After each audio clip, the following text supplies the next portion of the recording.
If you're a traveling therapist or thinking about it, there's one thing you need to do well, and that is present yourself well in ACE phone interviews.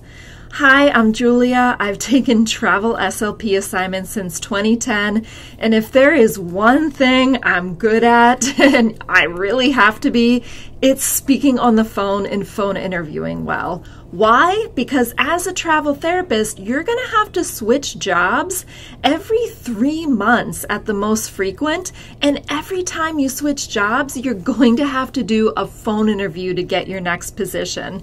That's why it's critical that you are good at speaking and interviewing on the phone. And I've talked to a lot of therapists over the years about these phone interviews, and I've noticed there's just certain tweaks and things that you can do that can actually make a big difference in between you getting the job or not. So let's get right into them and talk about some tips for acing the phone interview as a traveling therapist. Number one, and this might seem like a duh moment, like of course, but I can't stress how important this is, and it's picking up your phone. When your phone rings and it's from an area code that you know you applied to a job in, as much as possible, try to pick up that phone. If you cannot pick it up in that moment, of course, you're probably going to be at work or busy or something. Try to return the call as quickly as possible, like on your next break, as soon as you get off of work, as soon as possible, because so many of these travel therapy jobs can actually just go to the first person who picks up their phone and interviews well. So what happens is hiring managers desperately need somebody to fill a job. It's only for a couple months. They're not looking for the perfect fit. A lot of them are just looking for a fit. So if they get 20 resumes, just decide which ones look good, start calling people. If they get somebody who picks up the phone and seems like a fit, they could offer them the job right there, right on the phone, and not call anybody else.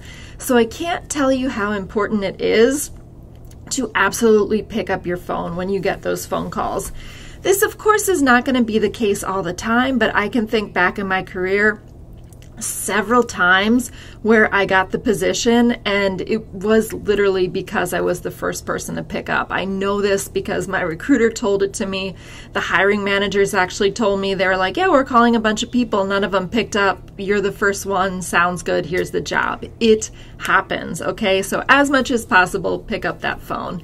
If you cannot pick it up, like I said, just try to return the call as soon as possible. Don't push it off like for several days, the weekend, that sort of thing. Get that call in ASAP. Next, when you pick up the call, try to be prepared. That means you should have researched the facility or area it's in to some degree. Now, I know you're probably not going to know when these phone interviews are. A lot of times, most times, they're not scheduled, meaning you're just going to get a call and it's going to be somebody being like, hey, I'm calling from so-and-so, you applied here. So as you're applying to these facilities, do your best to research them. Just Google like where they are, how big they are, what kind of patients they might take. Like, is it a skilled nursing facility that would take long-term care patients and short-term rehab patients? Is it home health? Like, try to figure out exactly where you're applying for to have some basis of information about where the job would be. You want to come prepared to the interview sounding educated and like you have some idea that you've put in some degree of research into this potential place that you could be going. So come with some questions like, I see this facility is a SNF. It looks like online it's about 120 beds. Is that accurate? Those sort of things that you can keep the conversation going with. Show that you've put some research, some education into finding out more information about the job. It shows that you're serious for the position and also that you have initiative. As travelers, we're just expected to go in and work a job with kind of no training. So to show that you're willing to take this step to learn things without being told everything can stand out in a hiring manager's eyes, especially if this person interviews a lot of travelers. They tend to look for these kind of non-verbal cues, and I'll put research as kind of non-verbal. They kind of look for those cues as to what to look for in travelers that sets them apart in interviews. And it's not like necessarily your level of experience all the time. It's things like, do you take initiative? Do you try to problem solve on your own? That sort of thing.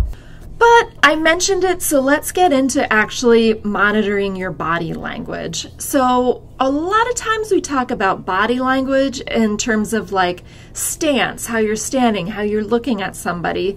But actually, people can really judge your body language and your nonverbals over the phone, and they do it a lot through your voice. So how you sound on the phone can make a big difference to the person listening to you. For example, if you stand up or just have good posture, your voice sounds more energetic. It sounds more enthusiastic.